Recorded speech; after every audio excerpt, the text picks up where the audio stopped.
From the years 1894 to 1901 inclusive, Mr. Sherlock Holmes was a very busy man.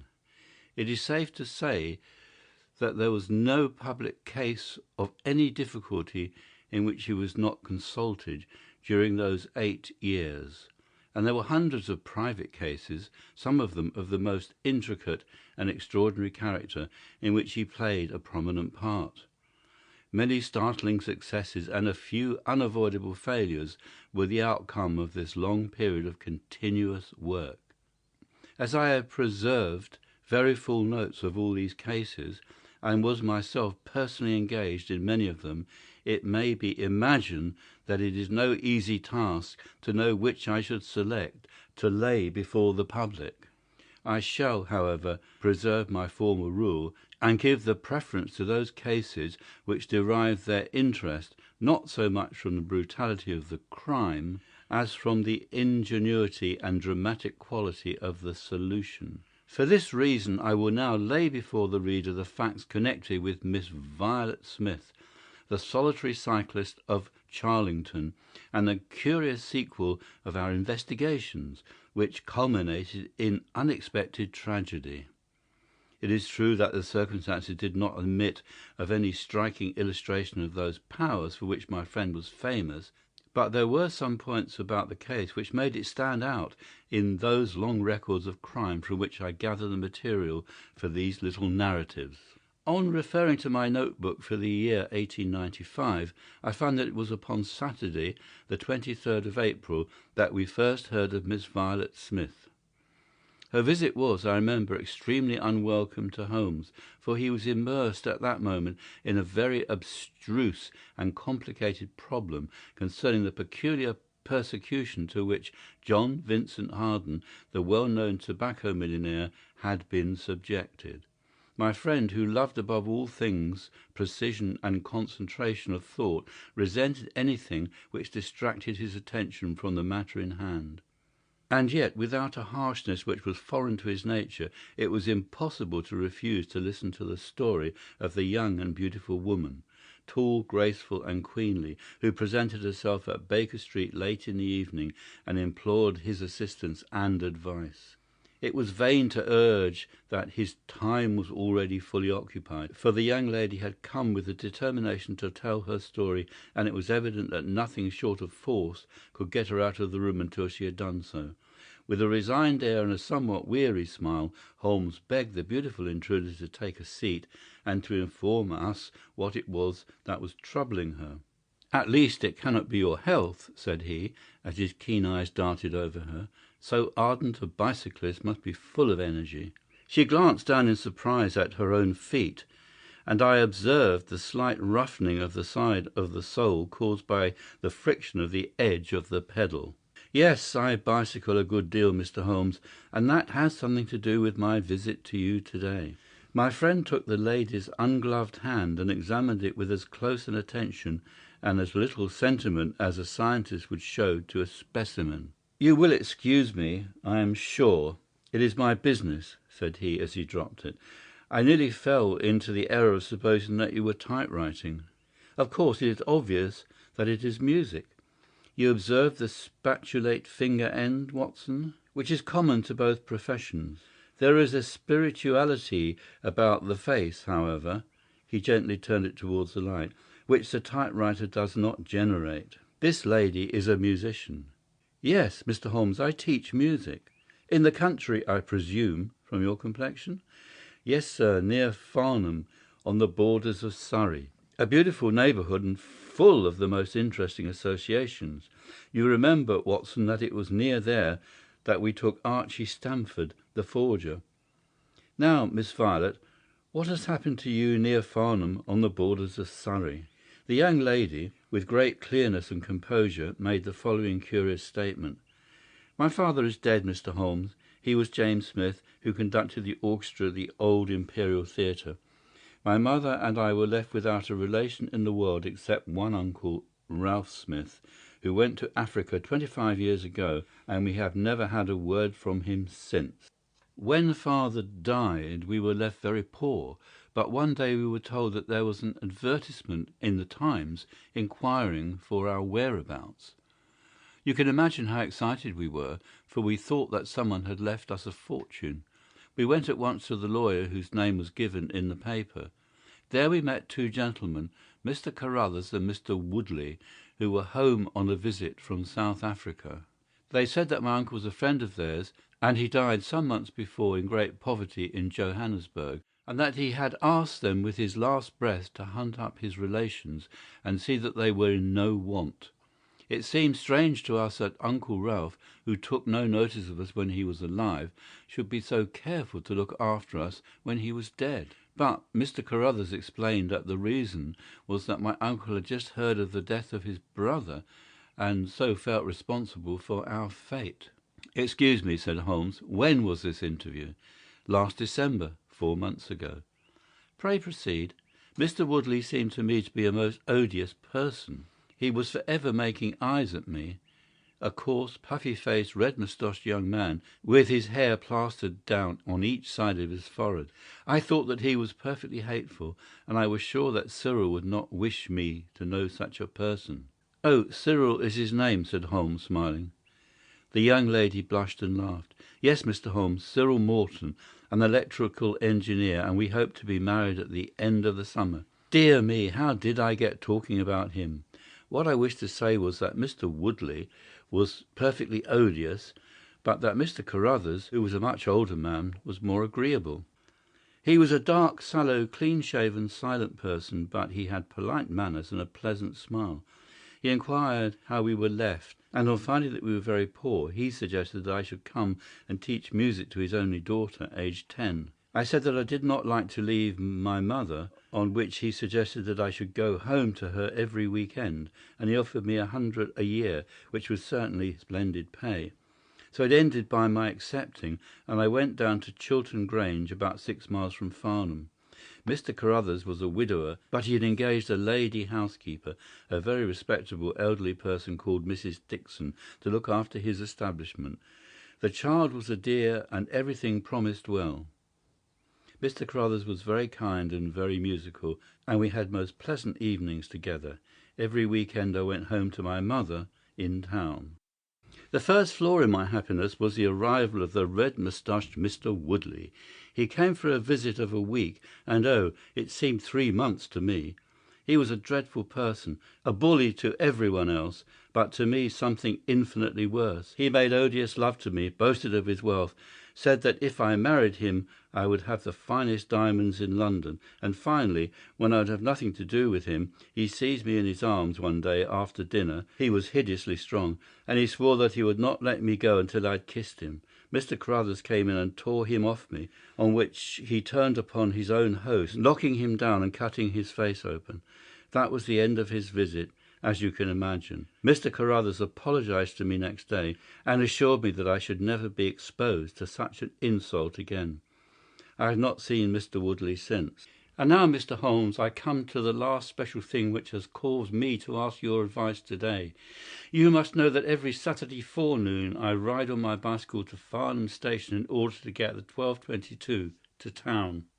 The road from Chiltern Grange is a lonely one, and at one spot it is particularly so, for it lies for over a mile between Charlington Heath upon one side and the woods which lie around Charlington Hall upon the other. You could not find a more lonely tract of road anywhere, and it is quite rare to meet so much as a cart or a peasant until you reach the high road near Crooksbury Hill. 2 weeks ago I was passing this place when I chanced to look back over my shoulder, and about 200 yards behind me I saw a man, also on a bicycle. He seemed to be a middle-aged man with a short, dark beard. I looked back before I reached Farnham, but the man was gone, so I thought no more about it. But you can imagine how surprised I was, Mr. Holmes, when on my return on the Monday I saw the same man on the same stretch of road. My astonishment was increased when the incident occurred again, exactly as before, on the following Saturday and Monday. He always kept his distance and did not molest me in any way, but still it certainly was very odd. I mentioned it to Mr. Carruthers, who seemed interested in what I said, and told me that he had ordered a horse and trap so that in future I should not pass over these lonely roads without some companion. The horse and trap were to have come this week, but for some reason they were not delivered, and again I had to cycle to the station. That was this morning. You can think that I looked out when I came to Charlington Heath, and there, sure enough, was the man, exactly as he had been the 2 weeks before. He always kept so far from me that I could not clearly see his face, but it was certainly someone whom I did not know. He was dressed in a dark suit with a cloth cap. The only thing about his face that I could clearly see was his dark beard. Today I was not alarmed, but I was filled with curiosity, and I determined to find out who he was and what he wanted. I slowed down my machine, but he slowed down his. Then I stopped altogether, and he stopped also. Then I laid a trap for him. There was a sharp turning of the road, and I pedalled very quickly round this, and then I stopped and waited.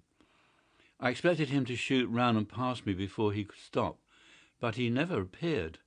Then I went back and looked round the corner. I could see a mile of road, but he was not on it. To make it more extraordinary, there was no side road at this point down which he could have gone. Holmes chuckled and rubbed his hands. "This case certainly presents some features of its own," said he. "How much time elapsed between your turning the corner and your discovery that the road was clear?" 2 or 3 minutes. "Then he could not have retreated down the road, and you say that there was no side roads?" "None." "Then he certainly took a footpath on one side or the other." "It could not have been on the side of the heath, or I should have seen him." So, by the process of exclusion, we arrive at the fact that he made his way towards Charlington Hall, which, as I understand, is situated in its own grounds on one side of the road. Anything else?" "Nothing, Mr. Holmes, save that I was so perplexed that I felt I should not be happy until I had seen you and had your advice." Holmes sat in silence for some little time. "Where is the gentleman to whom you are engaged?" he asked at last. "He is in the Midland Electrical Company at Coventry." "He would not pay you a surprise visit?" "Oh, Mr. Holmes, as if I should not know him!" "Have you had any other admirers?" "Several before I knew Cyril." "And since?" "There was this dreadful man, Woodley, if you can call him an admirer." "No one else?" Our fair client seemed a little confused. "Who was he?" asked Holmes. "Oh, it may be a mere fancy of mine, but it has seemed to me sometimes that my employer, Mr. Carruthers, takes a great deal of interest in me. We are thrown rather together. I play his accompaniments in the evening. He has never said anything. He is a perfect gentleman, but a girl always knows." "Ah!" Holmes looked grave. "What does he do for a living?" "He is a rich man." "No carriages or horses?" "Well, at least he is fairly well to do, but he goes into the city 2 or 3 times a week. He is deeply interested in South African gold shares." "You will let me know any fresh development, Miss Smith. I am very busy just now, but I will find time to make some inquiries into your case. In the meantime, take no step without letting me know. Good-bye, and I trust that we shall have nothing but good news from you." "It is a part of the settled order of nature that such a girl should have followers," said Holmes, as he pulled at his meditative pipe. "But for choice, not on bicycles, in lonely country roads. Some secretive lover beyond all doubt. But there are curious and suggestive details about the case, Watson." "That he should appear only at that point." "Exactly. Our first effort must be to find who are the tenants of Charlington Hall. Then again, how about the connections between Carruthers and Woodley, since they appear to be men of such a different type?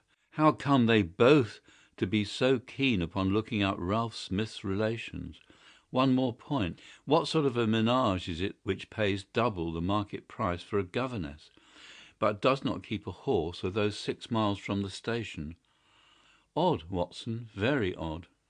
You will go down?"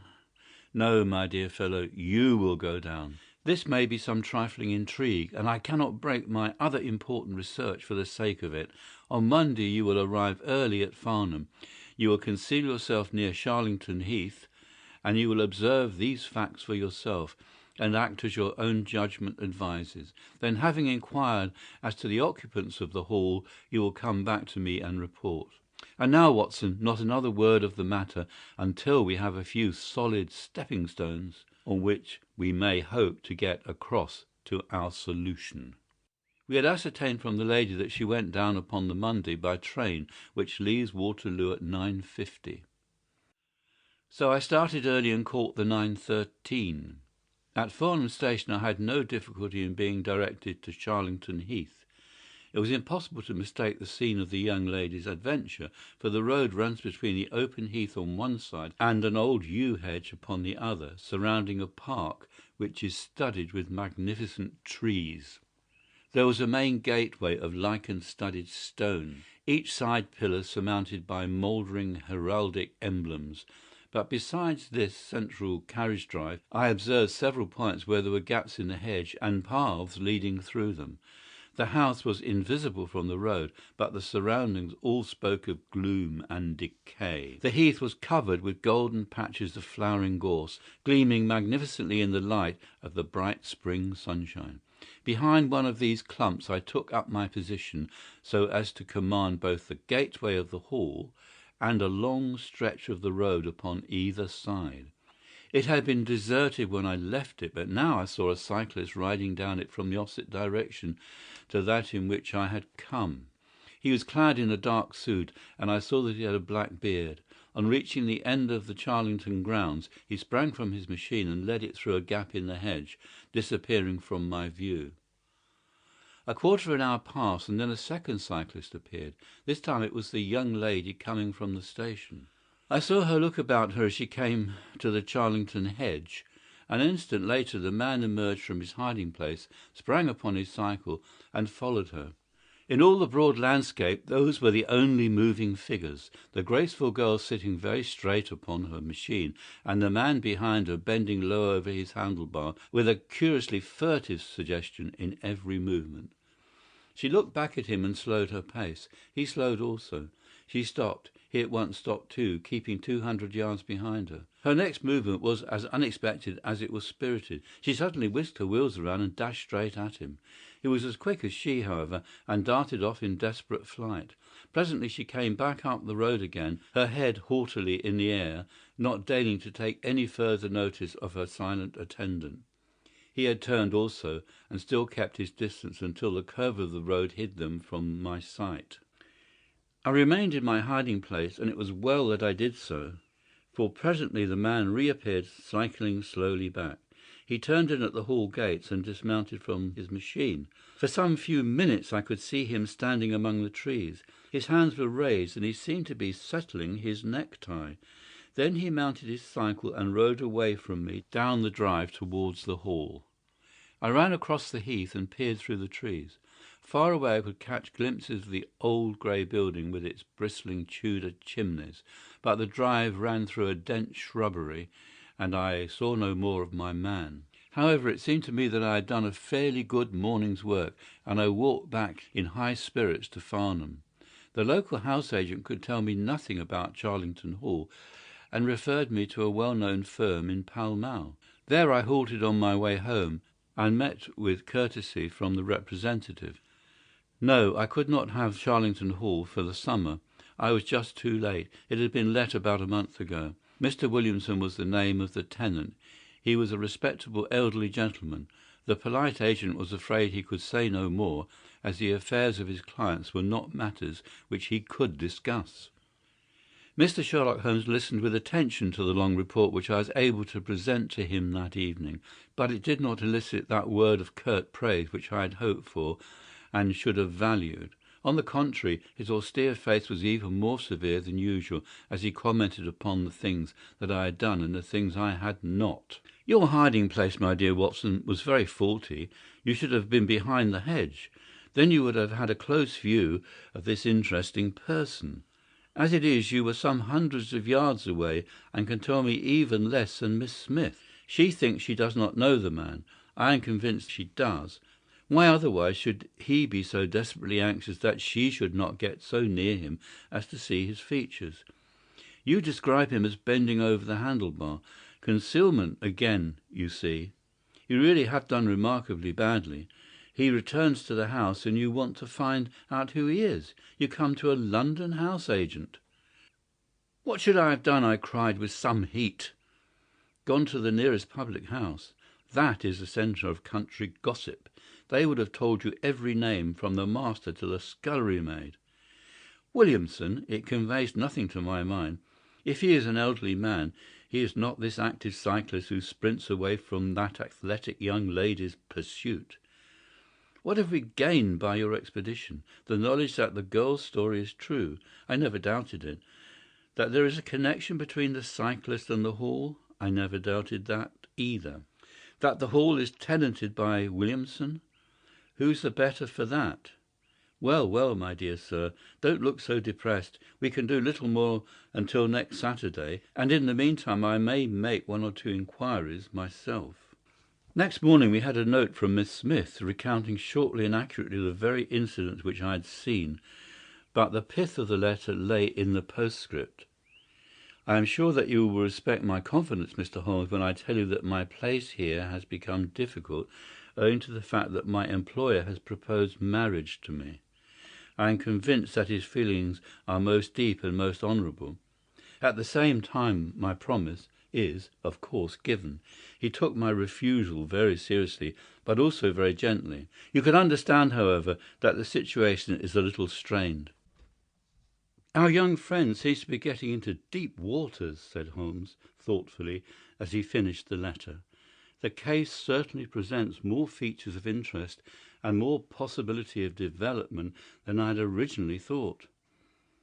I should be none the worse for a quiet, peaceful day in the country, and I am inclined to run down this afternoon and test one or two theories which I have formed." Holmes's quiet day in the country had a singular termination, for he arrived at Baker Street late in the evening with a cut lip and a discoloured lump upon his forehead, besides a general air of dissipation which should have made his own person the fitting object of a Scotland Yard investigation. He was immensely tickled by his own adventures and laughed heartily as he recounted them. "I get so little active exercise that is always a treat," said he. "You are aware that I have some proficiency in the good old British sport of boxing. Occasionally it is of service. To-day, for example, I should have come to very ignominious grief without it." I begged him to tell me what had occurred. "I found that country pub which I had already recommended to your notice, and there I made my discreet inquiries. I was in the bar, and a garrulous landlord was giving me all that I wanted. Williamson is a white-bearded man, and he lives alone with a small staff of servants at the Hall.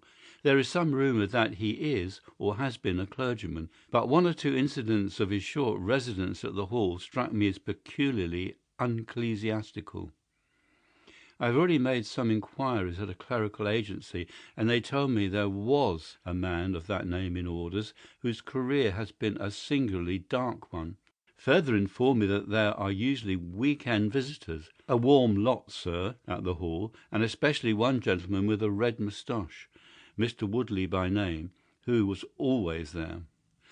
We had got as far as this when who should walk in but the gentleman himself, who had been drinking his beer in the tap-room and who had heard the whole conversation. Who was I? What did I want? What did I mean by asking questions? He had a fine flow of language, and his adjectives were very vigorous. He ended a string of abuse by a vicious backhander which I failed to entirely avoid. The next few minutes were delicious. It was a straight left against a slogging ruffian. I emerged as you see me. Mr. Woodley went home in a cart. So ended my country trip, and it must be confessed that, however enjoyable, my day on the Surrey board has not been much more profitable than your own. The Thursday brought us another letter from our client. "You will not be surprised, Mr. Holmes," said she, "to hear that I am leaving Mr. Carruthers' employment. Even the high pay cannot reconcile me to the discomforts of my situation. On Saturday I come up to town, and I do not intend to return. Mr. Carruthers has got a trap, and so the dangers of the lonely road, if there ever were any dangers, are now over. As to the special cause of my leaving, it is not merely the strange situation with Mr. Carruthers, but it is the reappearance of that odious man, Mr. Woodley. He was always hideous, but he looks more awful than ever now, for he appears to have had an accident, and he is much disfigured. I saw him out of the window, but I am glad to say I did not meet him. He had a long talk with Mr. Carruthers, who seemed much excited afterwards. Woodley must be staying in the neighbourhood, for he did not sleep here, and yet I caught a glimpse of him again this morning, slinking about in the shrubbery. I would sooner have a savage wild animal loose about the place. I loathe and fear him more than I can say. How can Mr. Carruthers endure such a creature for a moment? However, all my troubles will be over on Saturday. "So I trust, Watson, so I trust," said Holmes gravely. "There is some deep intrigue going on around that little woman, and it is our duty to see that no one molests her upon that last journey. I think, Watson, that we must spare time to run down together on Saturday morning and make sure that this curious and inconclusive investigation has no untoward ending." I confess that I had not up to now taken a very serious view of the case, which had seemed to me rather grotesque and bizarre than dangerous. That a man should lie in wait for and follow a very handsome woman is no unheard of thing, and if he had so little audacity that he not only dared not address her, but even fled from her approach, he was not a very formidable assailant. The ruffian Woodley was a very different person, but, except on one occasion, he had not molested our client, and now he visited the house of Carruthers without intruding upon her presence. The man on the bicycle was doubtless a member of those week-end parties at the Hall of which the publican had spoken, but who he was or what he wanted was as obscure as ever. It was the severity of Holmes's manner and the fact that he slipped a revolver into his pocket before leaving our rooms which impressed me with the feeling that tragedy might prove to lurk behind the curious train of events. A rainy night had been followed by a glorious morning, and the heath-covered countryside with the glowing clumps of flowering gorse seemed all the more beautiful to the eyes which were weary of the duns and drabs and slate greys of London. Holmes and I walked along the broad, sandy road, inhaling the fresh morning air and rejoicing in the music of the birds and the fresh breath of the spring. From a rise of the road on the shoulder of Crookbury Hill we could see the grim Hall bristling out from amidst the ancient oaks, which, old as they were still younger than the building which they surrounded. Holmes pointed along the long tract of road which wound, a reddish-yellow band, between the brown of the heath and the budding green of the woods. Far away, a black dot, we could see a vehicle moving in our direction. Holmes gave an exclamation of impatience. "I had given a margin of half an hour," said he. "If that is her trap, she must be making for the earlier train. I fear, Watson, that she will be past Charlington before we can possibly meet her." From the instant that we passed the rise, we could no longer see the vehicle, but we hastened onwards at such a pace that my sedentary life began to tell upon me, and I was compelled to fall behind. Holmes, however, was always in training, for he had inexhaustible stores of nervous energy upon which to draw. His springy step never slowed until suddenly, when he was 100 yards in front of me, he halted, and I saw him throw up his hand with a gesture of grief and despair.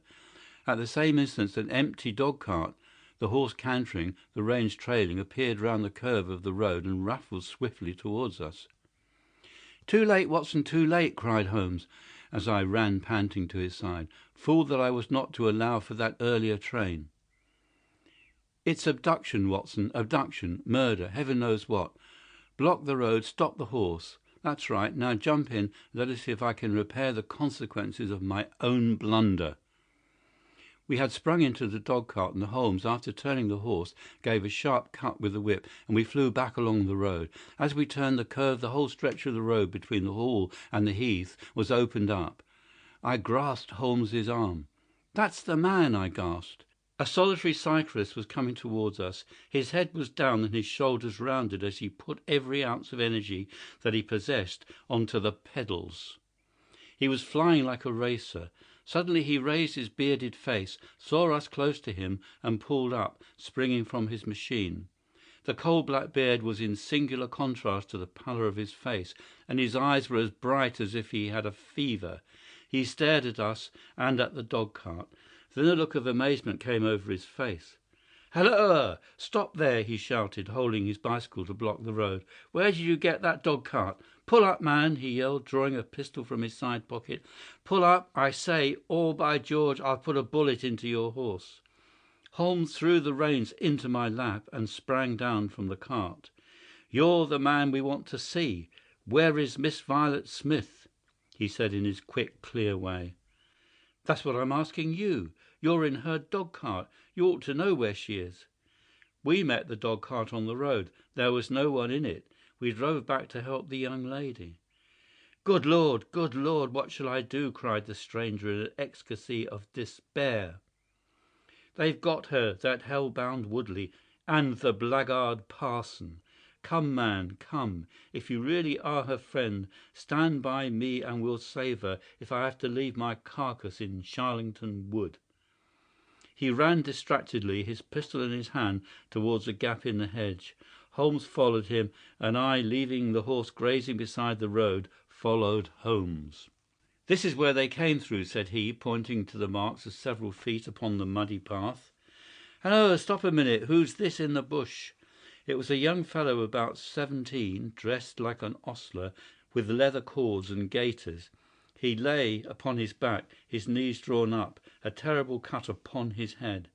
He was insensible, but alive. A glance at his wound told me that it had not penetrated the bone. "That's Peter the groom," cried the stranger. "He drove her. The beasts have pulled him off and clubbed him.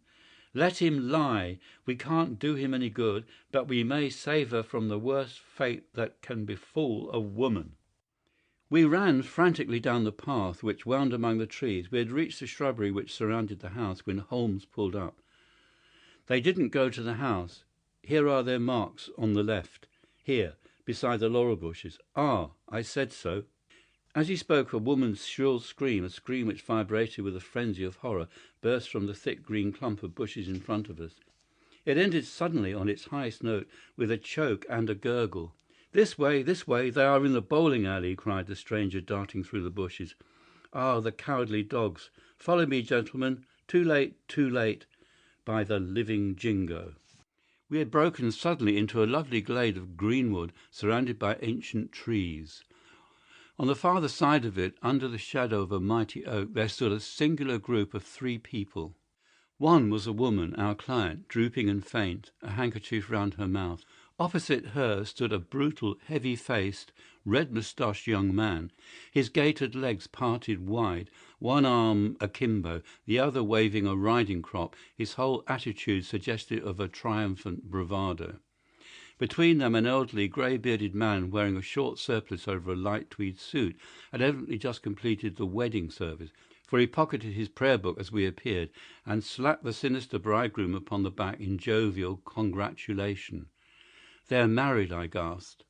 "Come on," cried our guide, "come on." He rushed across the glade, Holmes and I at his heels.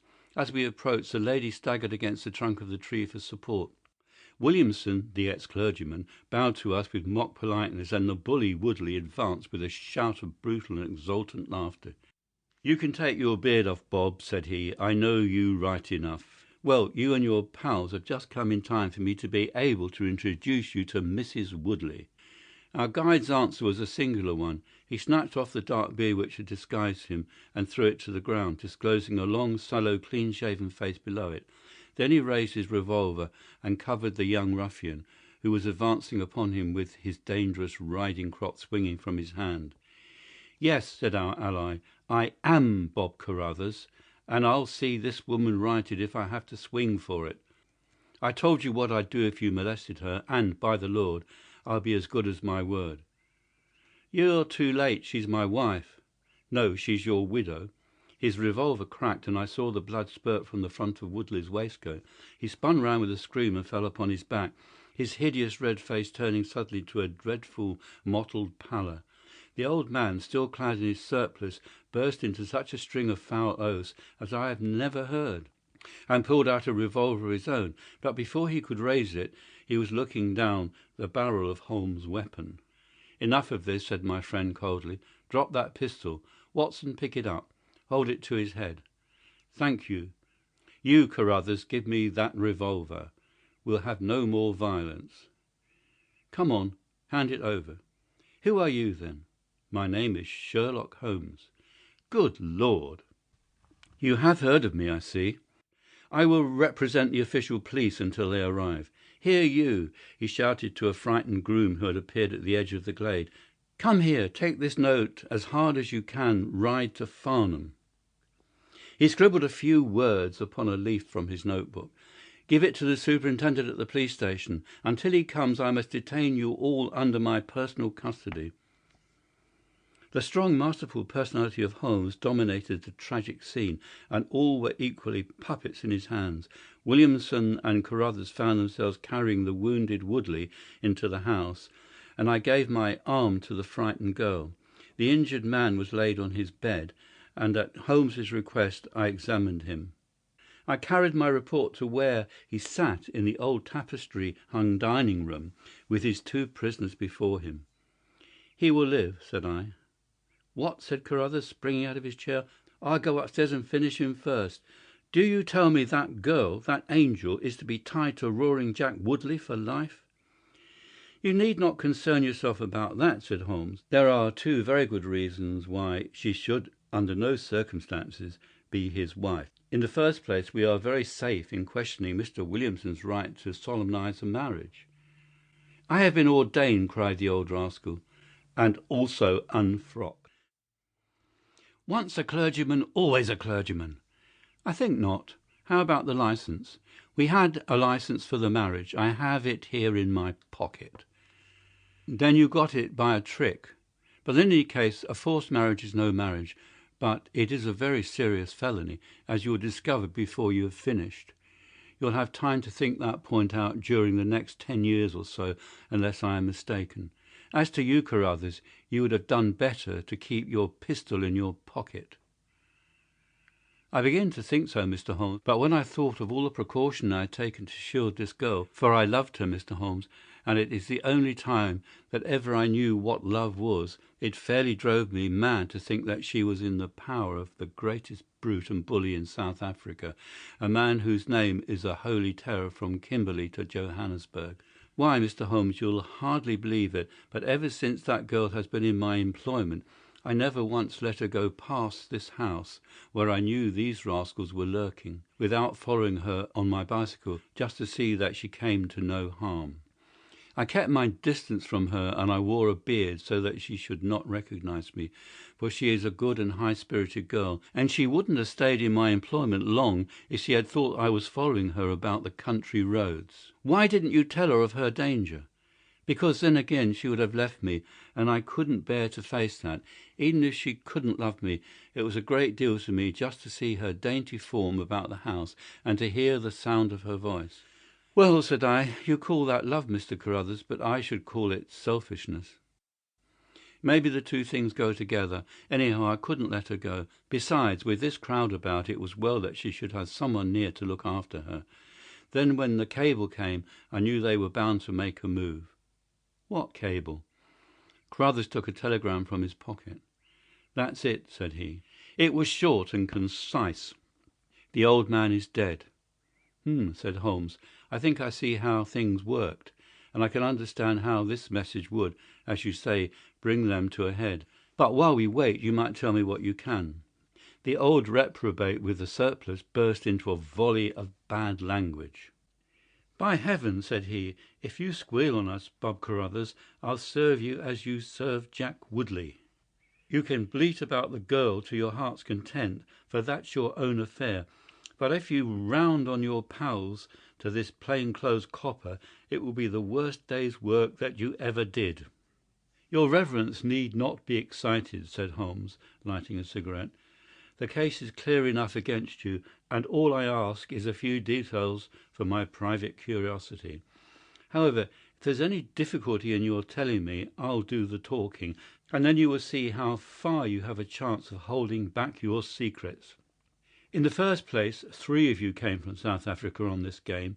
You, Williamson, you, Carruthers, and Woodley. Lie number 1, said the old man.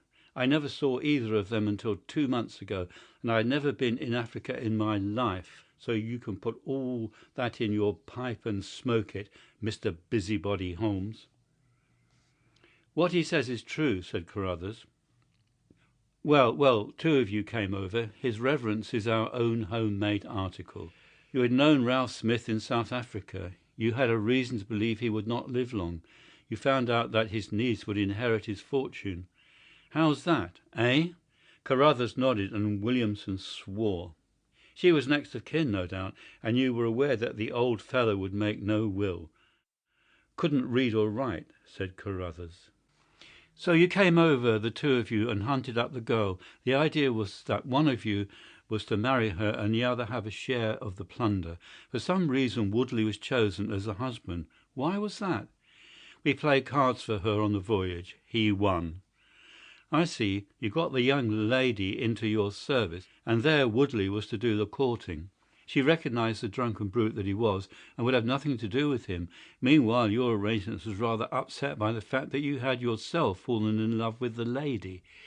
You could no longer bear the idea of this ruffian owning her. No, by George, I couldn't. There was a quarrel between you.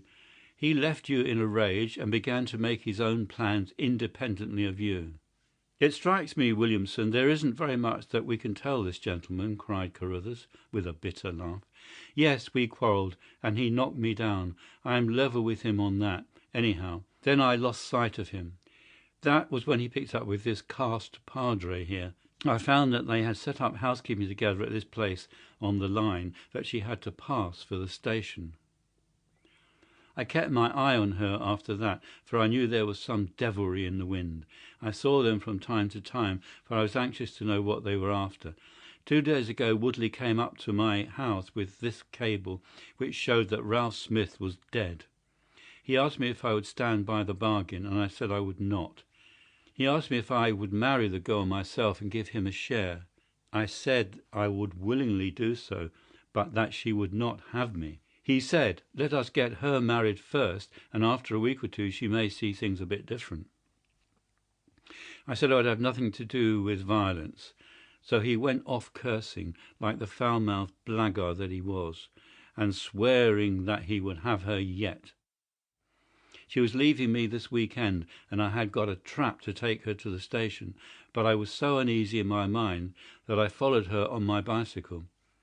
She had got a start, however, and before I could catch her, the mischief was done. The first thing I knew about it was when I saw you 2 gentlemen driving back in her dog-cart. Holmes rose and tossed the end of his cigarette into the grate. I have been very obtuse, Watson, said he. When in your report you said that you had seen the cyclist, as you thought, arrange his necktie in the shrubbery, that alone should have told me all.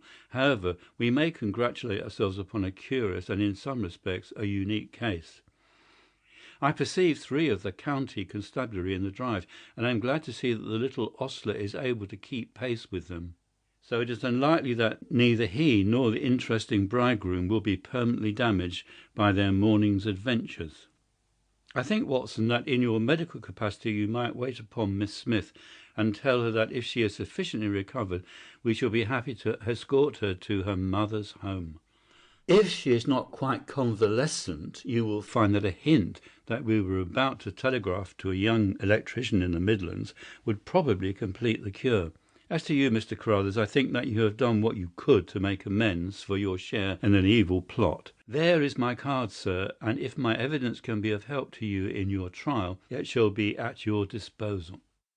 In the whirl of our incessant activity, it has often been difficult for me, as the reader has probably observed, to round off my narratives and to give those final details which the curious might expect. Each case has been the prelude to another, and the crisis once over, the actors have passed for ever out of our busy lives. I find, however, a short note at the end of my manuscripts dealing with this case, in which I have put it upon record that Miss Violet Smith did indeed inherit a large fortune, and that she is now the wife of Cyril Morton, the senior partner of Morton and Kennedy, the famous Westminster electricians. Williamson and Woodley were both tried for abduction and assault, the former getting 7 years and the latter 10. Of the fate of Carruthers I have no record, but I am sure that his assault was not viewed very gravely by the court, since Woodley had the reputation of being a most dangerous ruffian, and I think that a few months were sufficient to satisfy the demands of justice. End of The Adventure of the Solitary Cyclist by Arthur Conan Doyle.